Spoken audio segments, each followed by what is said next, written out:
Sugeng enjang para adiyuswa, sugeng pepanggihan malih wonten ing renungan padintenan adiyuswa ing dinten Rebo Kliwon 28 Mei 2025. Sumangga dinten punika kita nampi jejer Yerusalem kang endah, Yerusalem kang endah. Para adiyuswa, kula tasih kemutan ing taun 2011 swargi Bapak Swep manggihi kula lan kepingin ngajak dhateng Holy Land utawi siarah ing Yerusalem. Amri mangertosi ingkang sinerat ing kitab suci kalian ing jaman sakmangke. Menawa malih situs purbakala jamanipun kitab suci. Prasasat pawartos punika kados dene ngimpi ing gesang kula. Awit wiwit alit dumugi semanten babar pisan mboten nate mimpi dhateng ing Yerusalem. Kamangka nalika ing Yerusalem kathah tiyang ingkang kasengsem lan kepingin tuwi malih ing Yerusalem. Milanipun taun 2018 lan 2021 kawula tuwi malih ing Yerusalem sarta ugi badhe karancang ing Februari 2026 mangke ugi badhe tuwi malih. Wahyu 21 ayat 11 gendika, kutha iku kebak kamulyan lan cahyaning Allah, kaya sesotya kang adi pinunjul, kaya sesotya yaspis bening saemper kristal. Yerusalem kagambaraken kitha ingkang edi peni endah nengsemaken kados dene kristal. Tembok korining malakepara selaning pondasi ngetingalaken endahipun. Miturut kitab Wahyu, Yerusalem enggal punika dede sak njawining gesang kita nanging ing sak lebeting gesang kita. Yerusalem enggal punika kitaning para tiyang pitados ingkang sampun menang awit kapitadosanipun. Punika saged awit Gusti Yesus punika ingkang wiwitan lan ingkang pungkasan. Para adiyuswa, gesanging kita punika kados dene tiyang ingkang nembe lomba lari dumugi garis wekasan lan pikantuk sembulih. Yerusalem enggal saged dados angin ingkang seger kangge saben tiyang pitados amri tetep ngreksa kapitadosanipun. Senajan to kita kebak ing panggoda pepalang, kita kedah tetep ngener dhateng Gusti, kita kedah tetep nggayuh Yerusalem ingkang enggal. Amin. Sumangga kita ndedonga. Matur nuwun Gusti, dinten punika paduka paring pepemut, amri kawula tansah ngener dhateng paduka.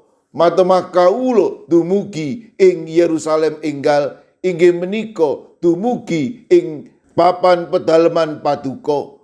Monggo paduka ingkang berkahi para adiyuswa dalasan anak putu kawula ing pundiya papan kawula pitados menawi paduka ugi badhe ngreksa lan paring berkah ing satata gesangipun. Kawula pasrahaken sawetawis serek kawula ingkang nembe nandhang sakit lan ing pemulihan. Kawula pasrahaken Ibu Sri Hindrayati wilayah sekawan GKJ Magelang ingkang nembe nandhang sakit. Mekaten ugi kawula pasrahaken Ibu Suhartanto wilayah 6 GKJ Magelang ingkang ugi nembe nandhang sakit. Mekaten ugi kawula pasrahaken Bapak Sugianto, Bapak Budi Sutomo, Ibu Sucipto, Ibu Tulat, Bapak Amung Pracoyo, Ibu Lis Martono ing GKJ Magelang. Kawula ugi masrahaken Bapak Minto Taruno wonten ing GKJ Pugeran.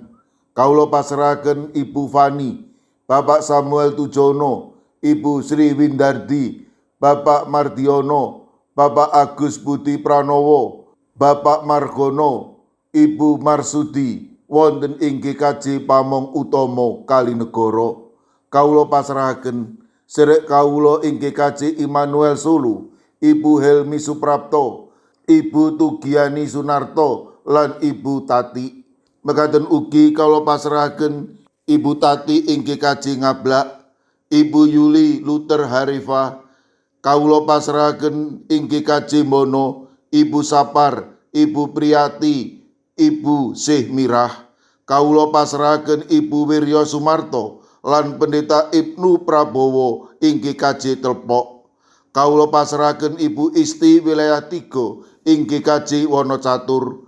Kawula pasrahaken Ibu Karyumi, Ibu Kusmini wonten ing GKJ Purbo. Kawula pasrahaken Ibu Indrayati ing Solo. Kawula pasrahaken sedherek kawula ing GKJ Tropodo Sidoarjo, Ibu Sriti Astuti. Kawula pasrahaken Ibu Lini Sutopo ing GKJ Semarang Barat. Kawula pasrahaken Bapak Yohanes Mudadi ing GKJ Tuban. Ing GKJ Trangkil kawula pasrahaken Ibu Nani Cahyono, Bapak Karyo, Bapak Ibu Toyo lan Ibu Ngatini. Kawula pasrahaken Ibu Lasiem ing Blok 6 GKJ Gondang Winangun. Kawula pasrahaken sedherek kawula ing GKJ Wonosobo, Bapak Lazarus Samijan, Bapak Yusuf Sunaryo, Ibu Endang Sarjono, Ibu Rodiah Sumardi. Kawula pasrahaken Eyang Sarwito ing GKJ Ngalian. Kawula pasrahaken Ibu Wahyono ing GKJ Plengkung, Ibu Sunarti ing GKJ Salaman.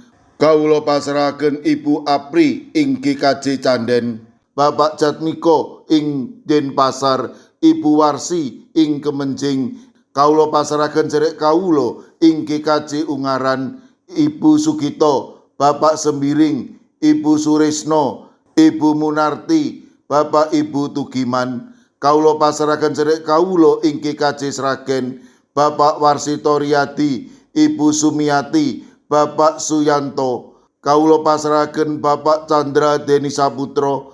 Kawula pasrahaken ing GKJ Watu Sigar, Ibu Warsini dalasan putranipun Yohanes Haryadi. Kawula pasrahaken ing GKJ Mijen, Bapak Budiono Arung Puji, Ibu Elizabeth Indarwati, Bapak Trikartono, Bapak Waryono lan Bapak Moses Taji. Kawula pasrahaken sedherek kawula ing Tanon, Bapak Suhadi, sedherek kawula ing GKJ Banyumanik, Ibu Sukarni, Ibu Sutarni lan Bapak Daniel Agus. Mekaten ugi kawula pasrahaken sinten kemawon ingkang wedal sak mangke nembe nandhang sakit, kawula pitados menawi paduka badhe ngreksa lan paring pitulung. Matemas sedherek kawula menika pikantuk kesarasan ingkang wetah. Kawula pasrahaken pasambat pandonga kawula wonten ing asma paduka Gusti kawula Yesus Kristus. Amin.